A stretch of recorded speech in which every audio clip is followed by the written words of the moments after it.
सोमवार को लोकसभा में नक्सलवाद मुक्त भारत पर चर्चा हुई। इस चर्चा में केंद्रीय गृह मंत्री अमित शाह ने विपक्ष को करारा जवाब दिया।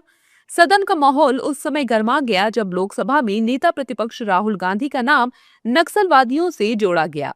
हालांकि गृह मंत्री ने भरे सदन में अपने द्वारा किए गए वादे की हुंकार भरी है। और हमने लक्ष्य किया था कि 31 मार्च को नक्सल मुक्त करेंगे। मैं पूरी व्यवस्था होने के बाद देश को भी सूचित करूंगा, मगर मैं ऐसा बोल सकता हूं, धड़ल्ले से बोल सकता हूं कि हम नक्सल मुक्त हो गए हैं। ऐसा कहने में कोई तकलीफ नहीं। बता दें कि अमित शाह ने साफ किया कि भारत जोड़ो यात्रा में कई नक्सल फ्रंटल संगठन हिस्सा लिए। इसका मेरे पास रिकॉर्ड है। अमित शाह ने राहुल गांधी और नक्सलियों को लेकर क्या कुछ कहा है, सुनिए। राहुल गांधी अपने लंबे राजनीतिक करियर में कई बार नक्सलवादियों के हमदर्दों के साथ देखे गए। भारत जोड़ो यात्रा में कई नक्सल फ्रंटल संगठन हिस्सा लिए, इसका मेरे पास रिकॉर्ड है। 2010 में ओडिशा में लाडो शिकोगा के साथ मंच साझा किया। शिकोका ने उसी मंच से भड़काऊ भाषण दिया और राहुल गांधी को माला भी पहनाई।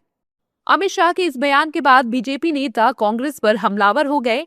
बीजेपी नेताओं ने राहुल गांधी पर देश के खिलाफ साजिश रचने वालों का समर्थक बताया।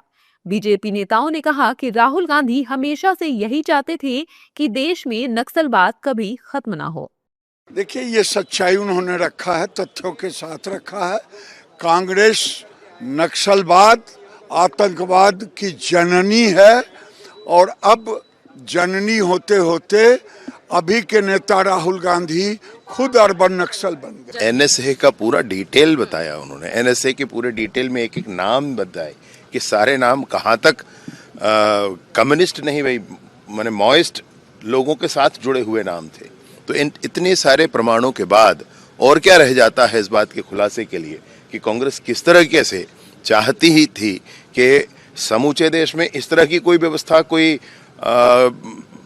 स्थिति बनी ही रहे। कांग्रेस की विचारधारा में था नक्सलवाद, माओवाद। लगातार कांग्रेस की सरकार ने कभी भी नक्सलवाद और माओवाद को मुक्त करने का प्रयास नहीं किया, जबकि ये लोग सपोर्ट कर रहे थे, जिसके कारण तक इतने दिनों तक, इतने वर्षों वर्ष तक कांग्रेस ने देश पर शासन किया, राज्यों पर शासन किया, लेकिन नक्सलवाद और माओवाद कभी मुक्त नहीं हुए और बढ़ रहे थे, हमले कर रहे थे वो। जहाँ तक नक्सलाइट का संपर्क सही है, उनका संपर्क कांग्रेस पार्टी का लंबे समय से रहा है और यहीं उनकी दोस्ती भी अखिलेश यादव जी से है। बहुत प्रेम अखिलेश जी को अतीक से है। पूरा देश जानता है, पूरी दुनिया जान गई कि अतीक माफिया है, इसका विदेशी ताकतों से इनका संपर्क है, लेकिन अतीक प्रेम इनको सता रहा है। तो राहुल का इनका प्रेम जो दोनों लोगों का है, ये माफियाओं को, गुंडों को, आतंकवादियों को संरक्षण देने वाला काम है ना। हालांकि गृह मंत्री अमित शाह का राहुल गांधी पर बयान विपक्ष को रास नहीं आया। शाह के बयान पर विपक्ष पूरी तरह आक्रोशित नजर आया।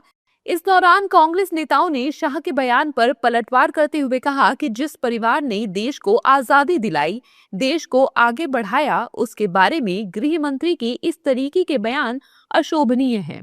उनके लिए इस तरीके की टिप्पा टिप्पणी करना, ये गृह मंत्री साहब के लिए कोई अच्छी बात नहीं है।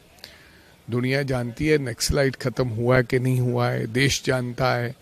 आपके आंकड़े देने से क्या होगा? आप तो ये भी कहते हैं कि गैस की कोई किल्लत नहीं है, आप कहते हैं पेट्रोल की कोई किल्लत नहीं है, आप तो कहते हैं कि जीडीपी इस देश में फास्टेस्ट ग्रोइंग इकॉनमी है, लेकिन आज देश के जो हालात हैं वो पूरी दुनिया जानती है। असल में सरकार डरी हुई है और सरकार इतनी ज्यादा घबरा गई है क्योंकि विकट समस्या का सामना इस वक्त देश कर रहा है।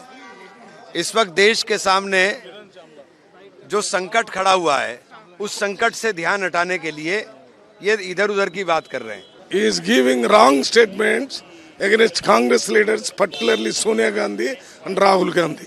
He has made a statement that Rahul Gandhi shared the dais with Mr. Gaddar in Telangana during his Bharat Jodo Yatra, which we totally disagree with it, because Gaddar, one person came out of this Naxalite philosophy and he declared that he has belief in democracy and also ballot paper, not in bullet. That is why Rahul Gandhi shared the dais with him. So without telling this background, he is only trying to blame Rahul Gandhi because he shared the dais with Gaddar. बता दें कि अमित शाह ने देश से वादा किया था कि 31 मार्च 2026 से पहले देश को नक्सलवाद से मुक्ति मिल जाएगी। हालांकि उससे एक दिन पहले ही सदन में चर्चा के दौरान शाह ने साफ कर दिया है कि देश नक्सलवाद से मुक्त हो चुका है। वहीं शाह द्वारा राहुल गांधी पर दिए गए बयान को लेकर अब सियासत पूरी तरह गर्मा चुकी है। विपक्ष शाह के बयान पर नाराज है और केंद्र सरकार पर हमलावर है।